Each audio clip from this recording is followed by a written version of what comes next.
जय हिंद साथियों, क्या हाल चाल है। मैं तुलदेव शर्मा डीएनए द्वारा यूट्यूब परिवार में आपका हार्दिक स्वागत अभिनंदन करता हूं। जैसा कि आपको पता है, बहुत जल्दी एग्जाम आने वाले हैं। एग्जाम को ध्यान में रखते हुए आज आपका आधुनिक भारत का इतिहास, और जिसमें हम पहला टॉपिक लेकर के आने वाले हैं क्या, यूरोपीय कंपनी का आगमन। अच्छा बेटा, यूरोपीय कंपनियों में सबसे पहले जो कंपनी भारत में आई थी, मैं उनके बारे में आपको बता देता हूं, फिर आगे हम लोग इसमें कदम बढ़ाएंगे। देखेंगे बच्चा, यूरोपीय कंपनियों के आगमन में सबसे पहले जो कंपनी आई थी वो पुर्तगाली कंपनी आई थी। कौन सी? पुर्तगाली कंपनी आई थी। लेकिन पुर्तगालियों में सबसे पहले कौन आया था, इस बात का विशेष ध्यान रखना बहुत जरूरी है। पुर्तगाली कंपनियों की अगर हम बात करेंगे तो भारत में सबसे पहला एक यात्री आया था, समुद्री यात्री। उस यात्री का नाम था बेटा वास्को द गामा। क्या नाम था? Vasco the gamma. अच्छा, पूछ लेगा कब आया था, तो ये 17 मई 1498 को भारत की यात्रा पर आया था। अच्छा, जब ये भारत की यात्रा पर आया था तो ये कब, कहां, कैसे, किस किस को मिला, इसके पीछे का छोटा सा इतिहास है। एक व्यक्ति और था जिसका नाम था क्रिस्टेफस कोलंबस। क्रिस्टेफस कोलंबस ये व्यक्ति था। अच्छा, इसने क्या किया था? अक्सर करके आपसे कहा जाता है कि भारत की खोज किसने की, हम लोग कहते हैं वास्को ड गामा। भारत और यूरोप के बीच समुद्री रास्ते की खोज किसने की, समुद्री मार्ग की खोज किसने की, तो वो कौन है? वास्को डिगामा है। अब एकदम सही आंसर बैठा है। और क्रिस्टेफस कोलंबस ये पहुंचा था बेटा आपका क्यूबा।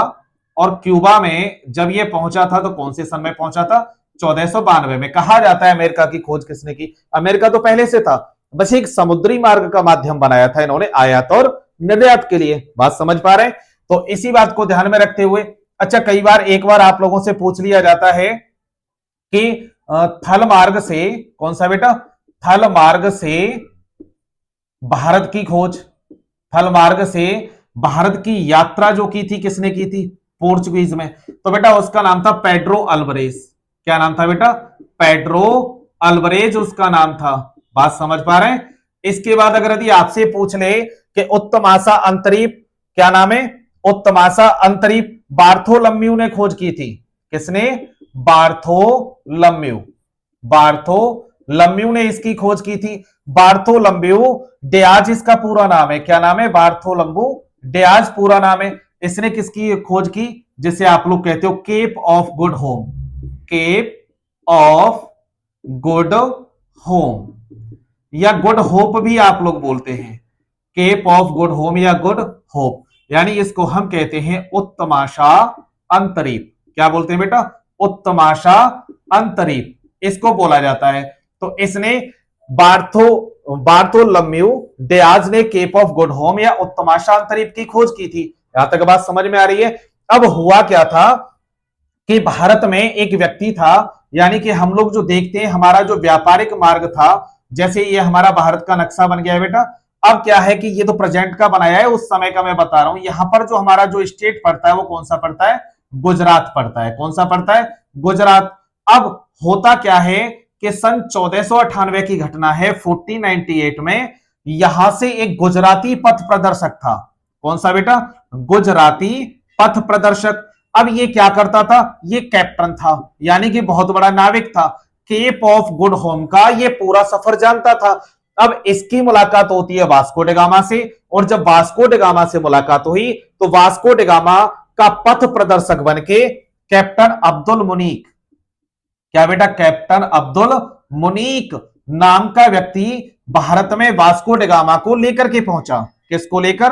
वास्को द गामा को लेकर के पहुंचा। और जब बेटा वास्को द गामा को लेकर के पहुंचा तो ये सबसे पहले जिस जगह पर पहुंचा था मैं उसके बारे में आपको बता देता हूं। ये जो पहुंचा था ये कहा, ये वाला जो स्थान है इधर साइड में, यहां वाले स्थान पर आया। और इस स्थान को जो कहा जाता है, क्या कहा जाता है बेटा? कालीकट। क्या कहा जाता है बेटा? कालीकट। और कालीकट में एग्जैक्ट जिस स्थान पर पहुंचा था उस स्थान का नाम है बेटा कप्पक डाबू। क्या नाम है मेरे लाल? कप्पक डाबू स्थान का नाम है। और यहां एक शासक था, और जो शासक था बेटा वो कहां का था? गोलकुंडा का। कहां का बेटा? गोलकुंडा का शासक। और उस शासक की जो उपाधि थी, उपाधि कौन सी थी? जिमोरिन। क्या नाम, क्या उपाधि थी? जिमोरिन। और इसको बेटा झामोरिन के नाम से भी जाना जाता है। किसके नाम से? झामोरिन या जिमोरिन एक ही बात है। अब होता क्या, ये केरल के कालीकट कप्पक टापू पर आ गया और यहां इसका स्वागत किया था किसने, जिमोरिन या झामोरिन ने इसका वेलकम किया। जिमोरिन और झामोरिन ने इसको क्या किया, बहुत अच्छा स्वागत किया। अतिथि देवो भव के आधार पर अपने महल में प्रवेश किया। और जब यहां होता क्या है, ये कुछ दिन ठहरता है, यानी 1498 में तो पहली बार आया था ये, कौन से सन में, 1498 में। ये 3 बार भारत आया था, कब, 1498, 1502 और आखिरी बार 1504 में।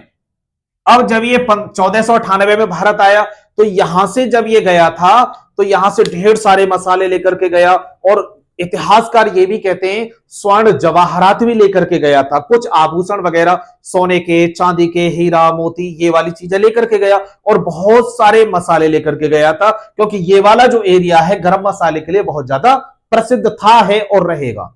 बात समझ पा रहे हैं आप लोग। अब इसमें क्या है, 1502 में आया, तो जब 1502 में आया तो इसने गोलकुंडा वाले क्षेत्र पर अधिकार कर लिया, ये वाले क्षेत्र पर अधिकार कर लिया। इसके बाद कहा जाता है कि 1504 में वास्को डी गामा की मृत्यु हो गई, आखिरी बार ये भारत यात्रा पर आया, इसके बाद नहीं आया। अब इसके बाद का मैं आगे पढ़ाने वाला हूं, स्क्रीनशॉट ले लो, इरेज करूंगा मैं इसको। बात समझ गए आप लोग। चलिए, चैनल को लाइक शेयर और सब्सक्राइब करते रहे बेटा, ठीक है, आगे बढ़ेंगे।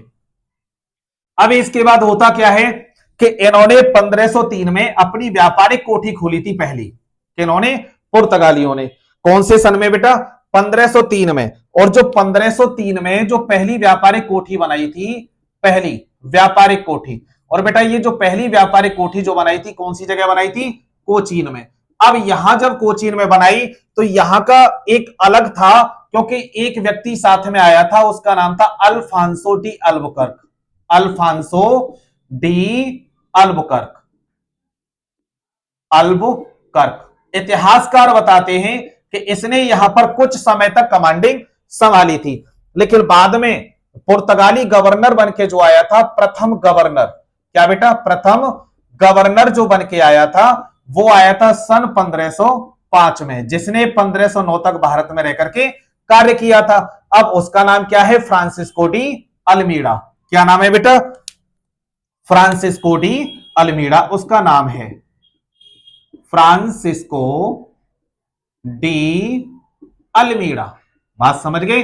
अब जब ये प्रथम पुर्तगाली गवर्नर बन के आया तो इसने भारत में पुर्तगाली शासन पर कार्य किया, और इसने कार्य किया तो बहुत अच्छा कार्य किया। कैसे, ऐसे देखें, मिस्र तक इसने अपना व्यापार स्थापित किया। मिस्र अफ्रीका के पास में पड़ता है, जिसको नील नदी का वरदान कहा जाता है। किसका, नील नदी का वरदान भी कहा जाता है इसको। मिस्र के पास तक गया, व्यापार किया। फारस की खाड़ी, कहां की, फारस की खाड़ी, फारस की खाड़ी तक इसने व्यापार किया। हरमुज बंदरगाह तक इसने अपना अधिकार किया। कौन सी जगह, हरमुज बंदरगाह तक भी ये पहुंचा और अपना व्यापार पूरा किया। अब धीरे धीरे इसने अपने व्यापार करना आरंभ कर दिया। अब इसने क्या किया कि जितना भी हमारा ये वाला जो क्षेत्र है, इधर साइड का जो क्षेत्र पड़ता है भौगोलिक, इस पर धीरे धीरे आगे की तरफ बढ़ने लगा और अपना व्यापार प्रचार प्रसार करने लगा। अब इसने क्या किया, भारत के इधर साइड में एक सागर पड़ता है, कौन सा बेटा, अरब सागर। कौन सा सागर है बेटा, अरब सागर। अरब सागर पर इसने पूर्ण अधिकार कर लिया और एक पॉलिसी चलाई, कौन सी, blue water policy, blue water policy इसने चलाई। अब बेटा ये जो ब्लू वाटर पॉलिसी है इसको कहा जाता है शांत जल की नीति, शांत जल की नीति कहा जाता है इसको। ये इसने चलाई। इसने सीधा सा कह दिया कि जब तक आप लोग हमसे परमिशन नहीं लोगे तब तक आप अरब सागर में व्यापार नहीं कर सकते, और यही कार्य इसने किए।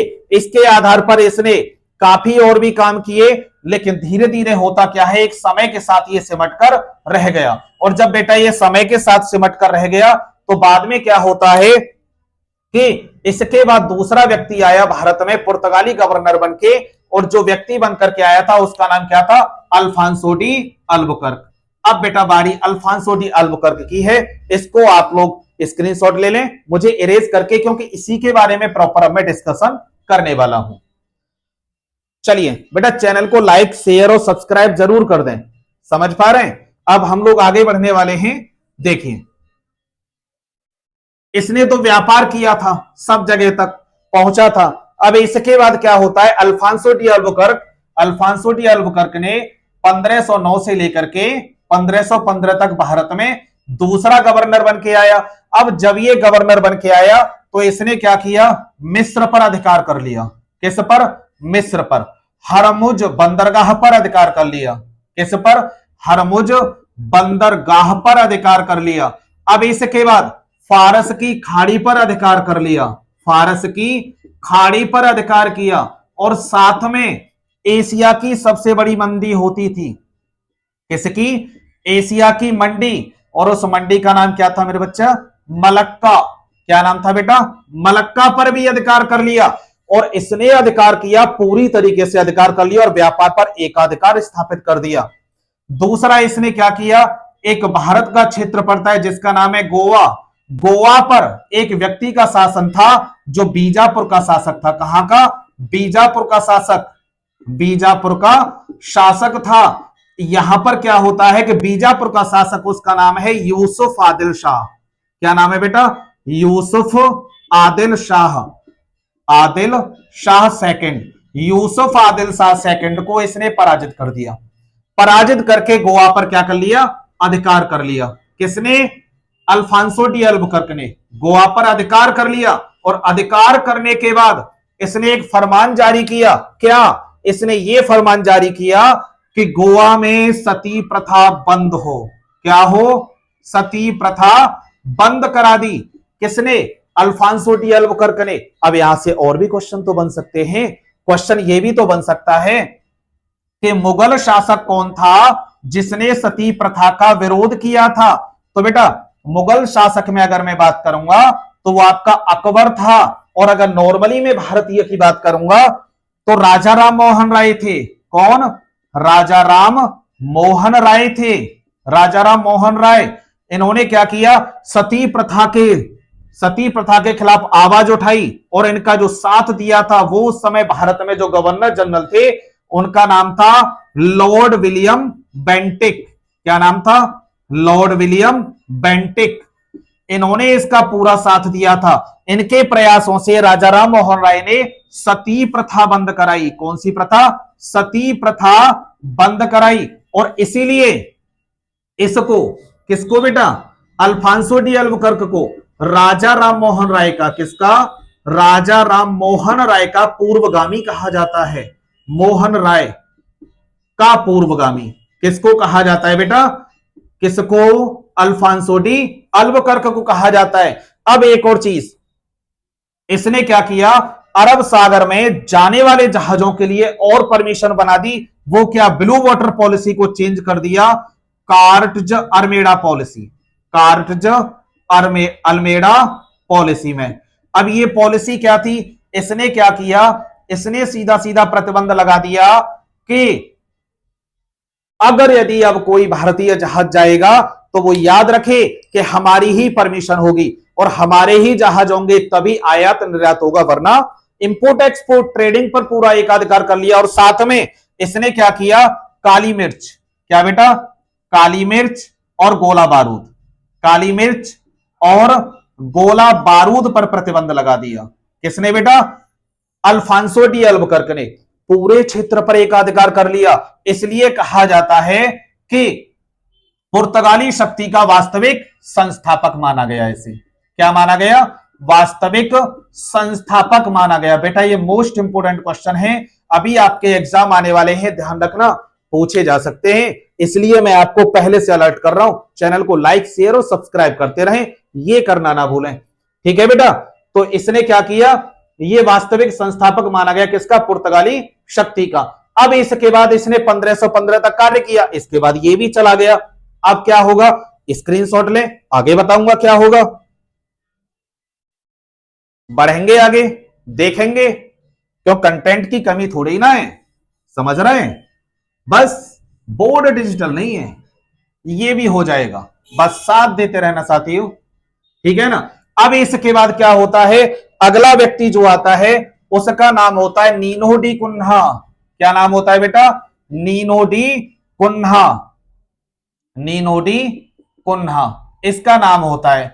अब क्या हुआ कि नीनो डी कुन्हा आया, मैंने अभी आपको बताया यूसुफ आदिल शाह जो बीजापुर का शासक था उससे गोवा को छीन लिया, तो इसने 1530 में गोवा को क्या बना दिया?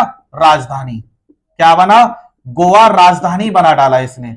अब इसके बाद होता क्या है कि इसने पहले से चले आ रहे नए नियमों पर ही कार्य करना शुरू किया और 1535 में इसने द्वीप पर अधिकार कर लिया, द्वीप पर अधिकार कर लिया।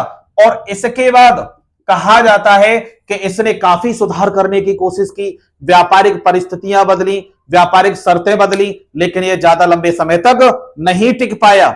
और जब बेटा ये ज्यादा लंबे समय तक नहीं टिक पाया तो होता क्या है कि ये भी भाई साहब जल्दी वापस चले गए।